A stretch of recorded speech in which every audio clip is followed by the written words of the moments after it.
Welcome to Mission Imperfect, the podcast about finding your own path, your own way, and embracing the imperfection of the journey. We're your hosts, life coaches, former HR professionals, and mums, Kirsty and Catherine.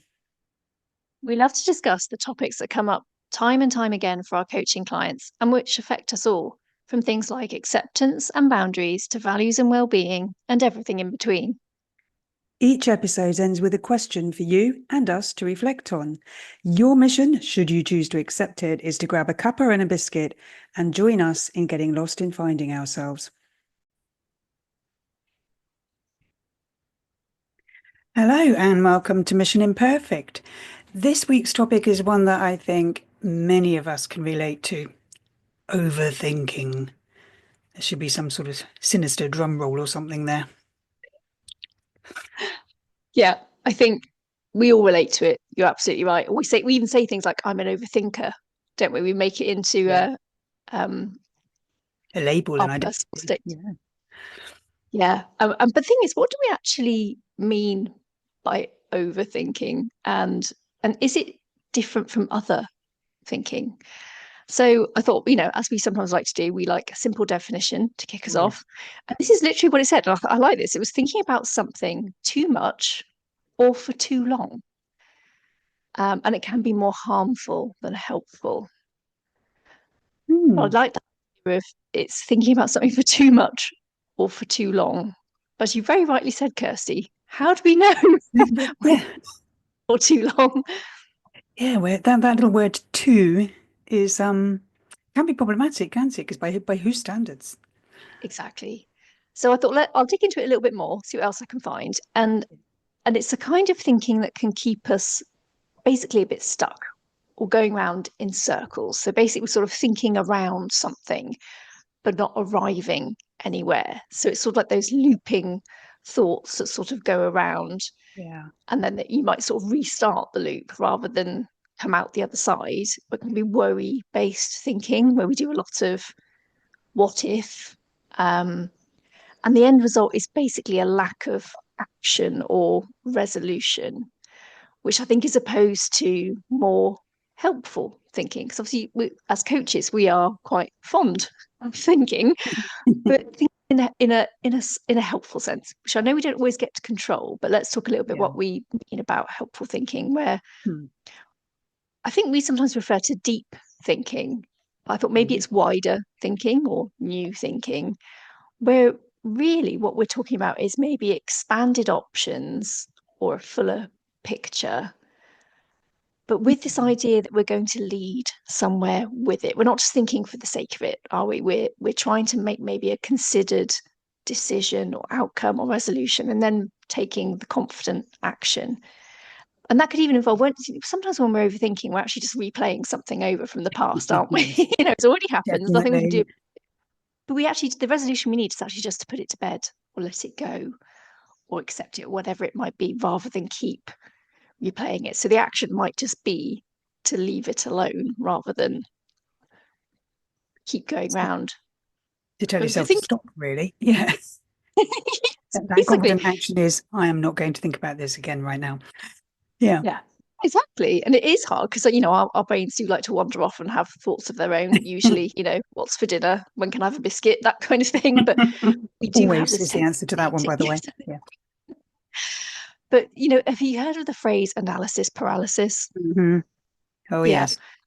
It's only one I came across since starting coaching, but I think that's a phrase that a lot of overthinkers will probably also be familiar with because, the very meaning of the paralysis, it means we've stopped. We're stopped moving, we're not doing anything. We're just thinking around something. You don't and it's basically conclusion. Yeah, exactly. The word you end up saying stuck. Yeah. Yeah, you end up saying things like, I'm doing my own head in. I say that sometimes. Very often, yes. So how do we identify this overthinking then? How do we know when we've crossed that line from just having a good think, which I think is a lovely thing to do. I like a good think. Yeah, me too. However, when are we crossing that line? When does it become overthinking, do you think? Or am I overthinking it?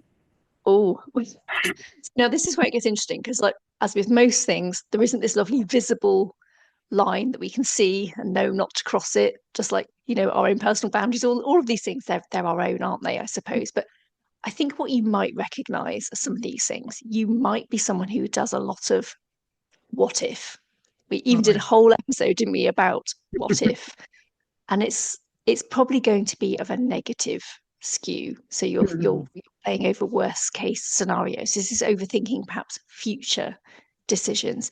But we can also do overthinking in the past, the rumination side we just mentioned, where we're dwelling in the past when it's Yeah. actually all happened. There's nothing we can do about it. We kind of say, oh, I wish I did this. And if only I'd said that, and this outcome would be different.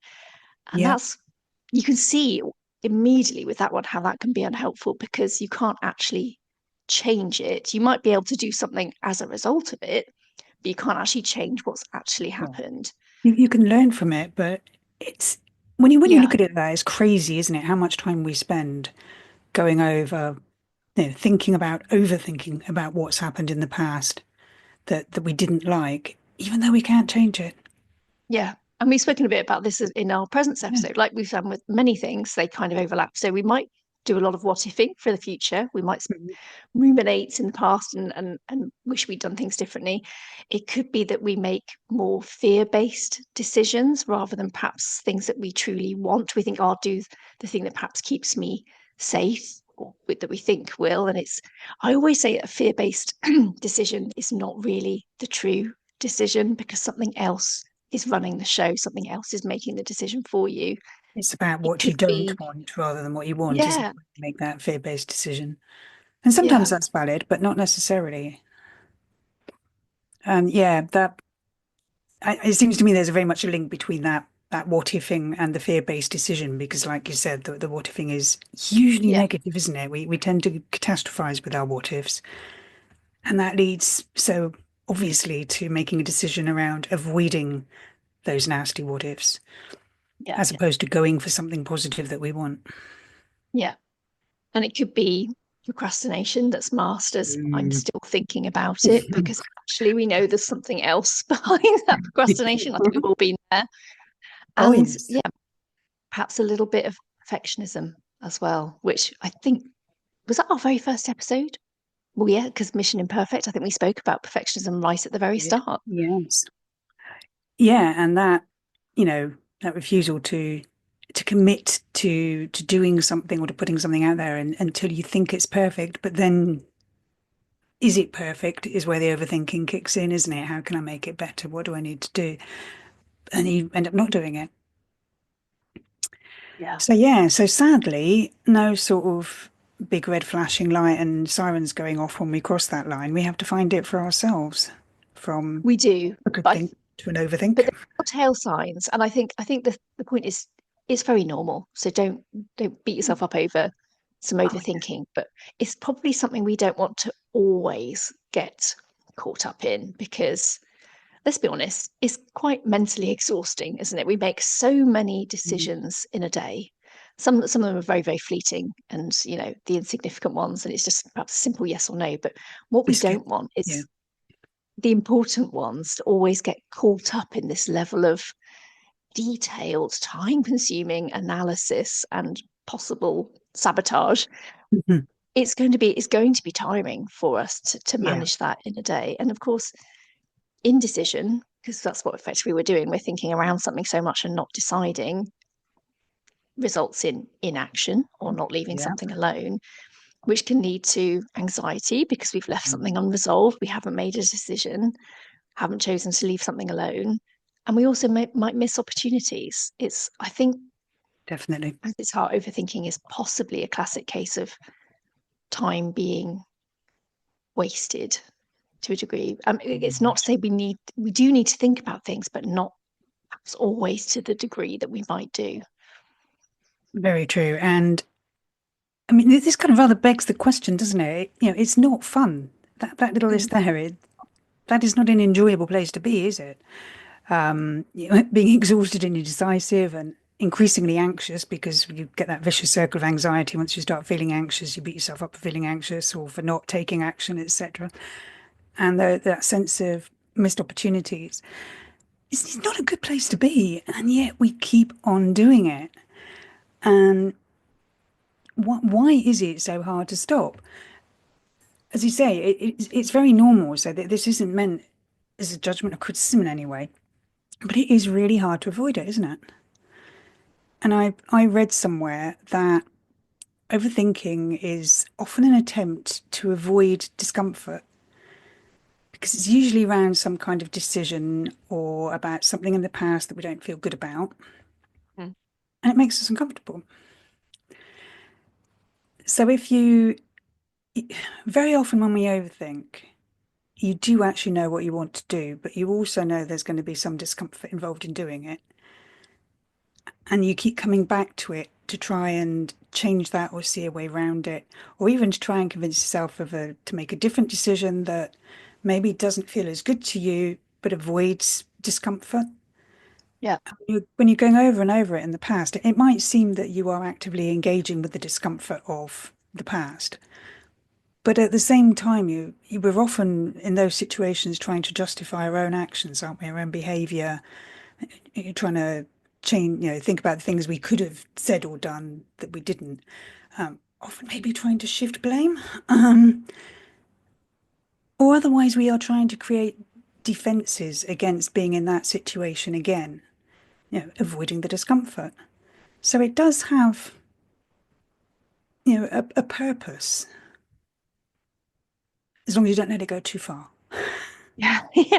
Yeah. And obviously it is hard, but as with all things we talk about, it just starts by tuning in to what's going Yes. on in the first place. But let's talk a little bit about what we would perhaps call a better kind of thinking than Mhm. overthinking. So whether it's deeper or wider or new thinking, how is that Newthinking. different? Let's just talk a bit about that Yeah. because some of these might start to also feel familiar, and you'll perhaps notice the difference of when you're in a state where you're perhaps thinking yourself around in Mm. circles, the overthinking, as opposed to accessing new thinking and I or deeper thinking. And I think that's where you're able to access a state where it's you're more thoughtfully kind of Mm. reflecting. It's a bit perhaps with curiosity rather than with a bit of finger pointing and blame and those kinds of things. Yeah. You're able to perhaps be a bit more creative, and there might even be an intention to that thinking about this is the decision I want to make. I think it probably feels more grounded, probably a bit less emotive, personal, even subjective. I mean, our Definitely. thinking's always going to be subjective. We can only ever think from our own perspective, but you might just notice that you're feeling a bit less emotional and sort of skewed in your thinking. I think we can recognize sometimes when we're being a bit emotional in our thinking. Definitely, yeah. Hopefully, it's going to lead to some kind of clarity or action. So things that might show that you're accessing sort of deeper thinking, you might be journaling, for example, because Mm. things pop up often when you're writing things down, more so than just things swirling around in your head. So It's good. like I It's a said, good channel into the subconscious, isn't it? When you yeah, yeah. And like I hold said, it's got perhaps information. more of a curious edge to it rather than critical. Instead of that feeling like there's pressure, it might feel like it's a bit more spacious. Oh, I like And that. you're allowing yourself to accept, because you mentioned this discomfort, Kirsty. I think you're absolutely right. But maybe you're able to accept some of that discomfort that Mm. arise rather than just trying to sort of squash them. And you just kind of feel like you're a little bit more in control rather than subject to all those thoughts that are happening. You are doing the thinking rather than having it happen to you. Yes. Yeah, I think so. So I'm hoping that might Yeah. feel familiar to people. I think I can recognize when I'm in a more sort of grounded state for thinking. And it's more productive, I think, than the kind of thinking where I know I'm just going to go around in a complete circle and make no progress whatsoever. Yes. Yeah. So trying to avoid some kind of uncomfortable outcome somewhere along the line when life has always got some element of discomfort, isn't it? So how do we I mean, we've just talked about the signs that we might be overthinking, but what kind of clues are there that can bring our awareness to this? Because sometimes that sense of conscious awareness can be a little elusive to trigger, can't it? Yeah, definitely. Because we've just spoken about what the actual thinking might be like. Yeah, Sometimes that's hard to perhaps step into and recognize. So there might be some other clues. We've mentioned one of our favorites before, the old body barometer. That gotta might love give the us a body few clues. barometer. We might have, for example, there might be a sense of tension in our Mm, body as opposed to maybe a sense of sort of calm or ease. There might be a sense of sort of urgency rather than presence. But it's not to say that some deeper thinking may not also be uncomfortable. We can't always avoid discomfort, but I think this may be a way of being able to deal with it and respond to it and sort of move past it a bit more mm, smoothly, a bit more quickly, and without that kind of blame and accusation, just acceptance, I think, of, mm. okay, perhaps this happened, it wasn't ideal, perhaps this may happen and it won't be ideal.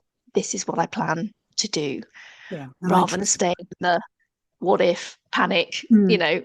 not going to decide anything. So, something we've talked about before, that idea of being able to trust yourself to cope with it, just as Yeah, you've somehow yeah, managed to deal with all previous discomfort you've encountered. yeah, absolutely. Yeah, and I mean, you've mentioned the body barometer, and something we haven't really referenced, the emotional barometer as well.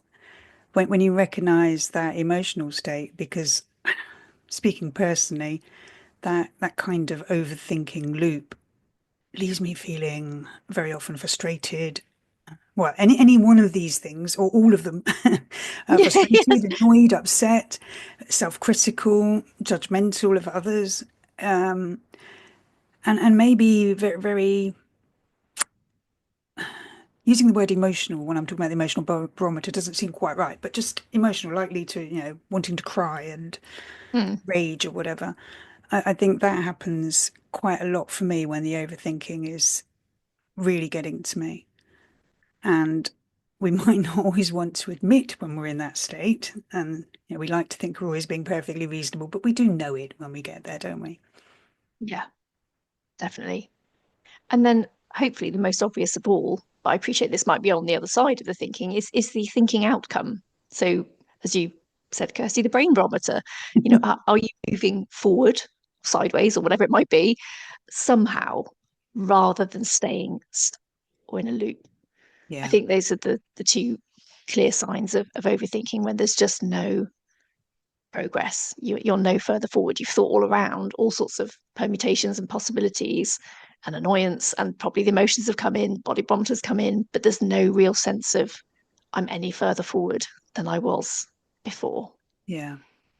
So basically, what are your body, your emotions, and your brain telling you about what your mind's up to at the moment? Yeah, Does it feel exactly. good? And we've got a couple of questions just as ideas to encourage this deeper thinking rather than the Mm. overthinking. Just a couple of suggestions that people might want to try, and they could be as simple as asking yourself, what am I actually afraid of here? I know that's a big juicy question, isn't it? But Mm, that's the idea of confronting that discomfort head on. Because I don't know about you, Kirsty, I'd much rather things were in the light and I can have a look at them and see them rather than they be lurking, because they're still going to be problematic when they're lurking, aren't they? yes. Rather than Yes, us having a you look at might as them. well know what you're facing. It helps. Exactly. Exactly. Because then you can make the informed decision of, okay, does it feel too big a risk, too big a stretch? Mm. Or actually, can I take a step nearer? There are different ways of looking at it rather than it having to be in one big swoop, like you have to Mm. get it in one go, for example. And actually Um, saying it is too much mm, is is an acceptable decision. yeah, You don't have to force yourself into doing something that doesn't feel right. exactly. It could be, you could also ask, what decision, if any, or discomfort am I avoiding? Hmm.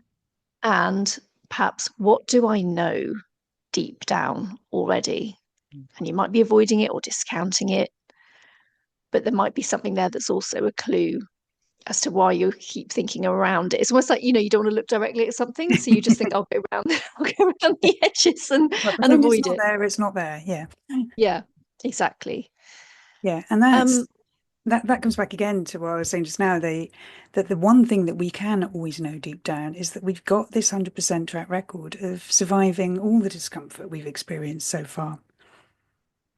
yeah, I think, allow yourself to recognize and acknowledge if you notice that the overthinking tendency has popped up, because it will.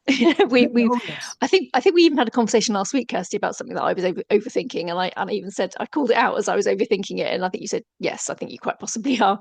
But you could do some other things. You could give yourself even a bit of a limit of thinking time on something, and yes, that might take a bit of playing with to get used to, but it could be that even if you have to park it and you haven't resolved it, but you won't just stay sitting in it indefinitely. You'll perhaps move on, do something else, come back to it later. Yeah. I know somebody who actually sets themselves a worry time, sort of half an hour a day when, so if they catch themselves once and say, no, no, that I'm going to do that at 4 o'clock. Right now, I'm moving on from it. Yeah. And I think, as I said before, embrace those smaller, messier steps than one Mm. perfect leap. You'll always be getting closer, even if it's not quite in the direction that you necessarily first thought. Then, but trying to do one perfect leap is always going to feel more daunting, and we'll find many reasons to put it off or go around the subject. Yeah. Um, say it aloud. That's another way to help you stop overthinking something. You've got something out in the open, so you could do just to yourself or someone trusted, like a coach. You can actually look at it in a bit more, helpful detail. What's actually really going on here, Yeah. and you'll just Just, see it from just, a different light. exactly. It's just once it's out of your head, you can see it from that different angle. It's such a simple thing to do. It's so powerful, but so often when you're overthinking, the idea of actually saying all that out loud makes you feel a bit ridiculous, which is an excellent clue that you're Yes, overthinking. yeah. I've literally had someone say that in a session, saying, "Oh God, now I've said it out loud. It feels really silly." But we Yeah. were able to actually pinpoint, well, why is that? What can we do about it? And it just made it a whole thing lighter, actually, which Yes. I don't think either of us were necessarily expecting, but that was the outcome. Mm, But most of all, please don't beat yourself up for mm. overthinking. Like I said, it's very human. We're all going to do it, and the fact that you've noticed that's what you're doing, I think, will actually help in itself. It's like when you call something out, you're like, okay, here it is again, and you can either choose a different approach or perhaps know that maybe now is not the right time to Mhm. look at it and think about it. And it just sort of gives you that chance to create that bit of distance, doesn't it? Absolutely. I mean that's saying to yourself, "Oh, look, I'm overthinking again." It just creates that little bit of separation because suddenly the thinking is something that you are observing, not that you are doing. And it stops you getting so swept up in it. That I think that's when we're overthinking, we are completely swept up in the thoughts that we're having, as opposed to taking control of our own minds and focusing. And that's not always, well, it's often not an easy thing to do, to take that control, to have that focus. But you can practice it and work on it. And Mm. little things like that, just recognizing what's going on, immediately creates that little bit of separation, a little bit more sort of sense of you having the control and not having to be part of it if you don't want to. Yeah. Because it isn't about not thinking, is it? I mean, we don't hear the phrase underthinking very much, and maybe we should, because there are definitely some very serious underthinkers out there who need attention drawing to that problem. Yes. Just But plow straight in, no thinking whatsoever. um, so we can both acknowledge overthinking and celebrate the incredible gift of being able to think. I Mm. guess it's like Goldilocks thinking, isn't it? You don't want to be doing it too much. You don't want to be doing it too little. You want to get it just right. And just right for you, because everyone's going to find a different level and a different way of thinking that works the best for them.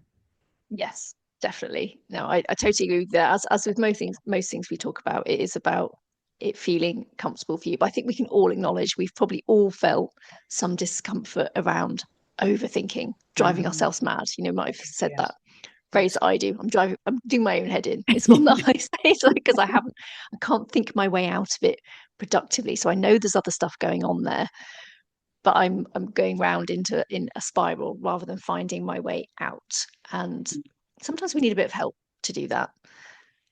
Definitely. And just being able to talk it through can be a surprising help. It really can. Yeah, absolutely. So let's share a few quotes about overthinking. And I found one which I absolutely love. It's actually quite a long one, but I just thought it was brilliant. And I think you'll like this one, Kirsty. It says, "They say look before you leap. So look, but do not look for too long. Do not look into the void of uncertainty, trying to predict each and every possible outcome, to evaluate every possible mistake, to prevent each possible failure. Look for the opportunity to leap and leap faster than your fear can grab you. Leap before you talk yourself out of it, before you convince yourself to set up a temporary camp that turns into a permanent delay on your journey into your own heart." And that's by somebody called Veronica Tugaleva, I think is the name.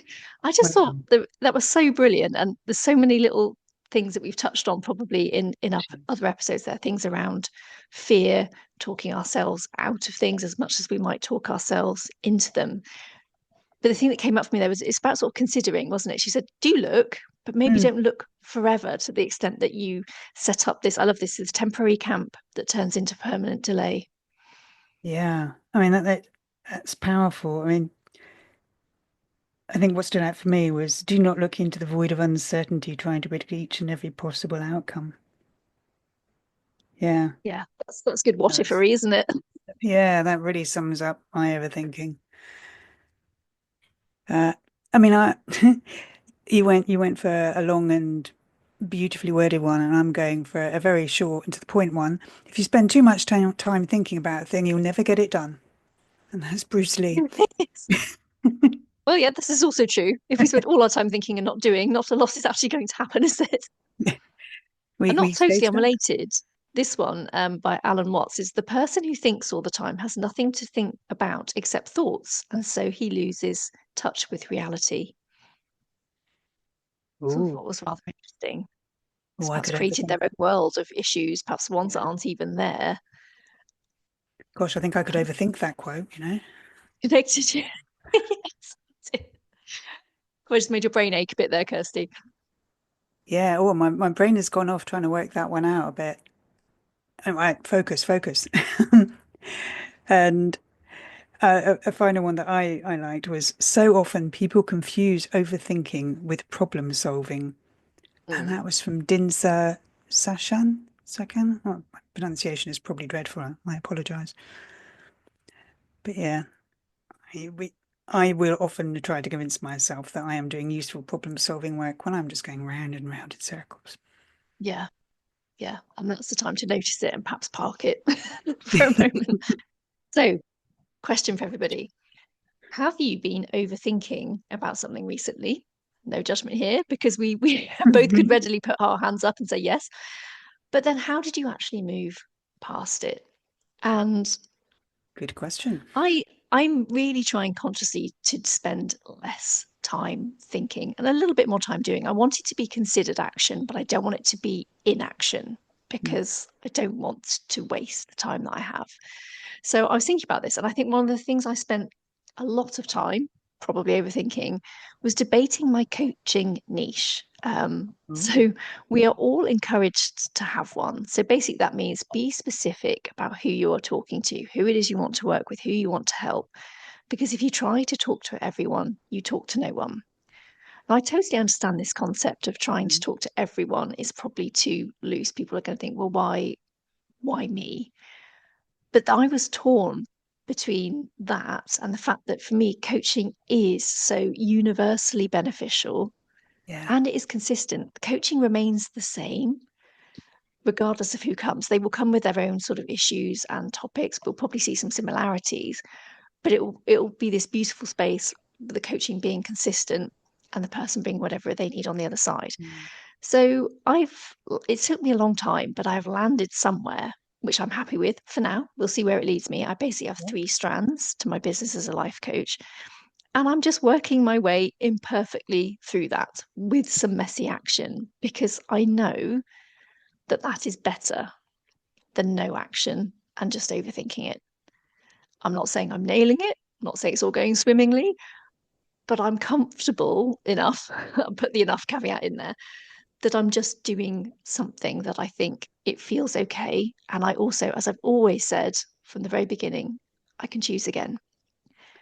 And Absolutely. it takes an element of I think courage to just say, if it doesn't work, I will choose something else again, rather than putting yourself under that pressure of I must get it perfect from the off. Oh, And I that's think we've very, all been there where we feel like this, we have to get it everything right from the get-go. first But life time. just isn't like that. So as No, we know. it's what with hindsight we can recognize as mistakes, what we might classify as failures that actually allow us to build success, isn't it? And you said it may Yeah. not be going perfectly, yeah, but it is going. It's It is going. It is better to going be somewhere. going imperfectly than not going anywhere. Exactly. Exactly. It might be going sideways, but at least it's going somewhere. What about you, Kirsty? What do you overthink about? Everything. Um, well, you come up with quite a sort of a deep example there, and I've gone really shallow. I have, I think the biggest overthinking issue for me is that I do it to a lot of little things all the time.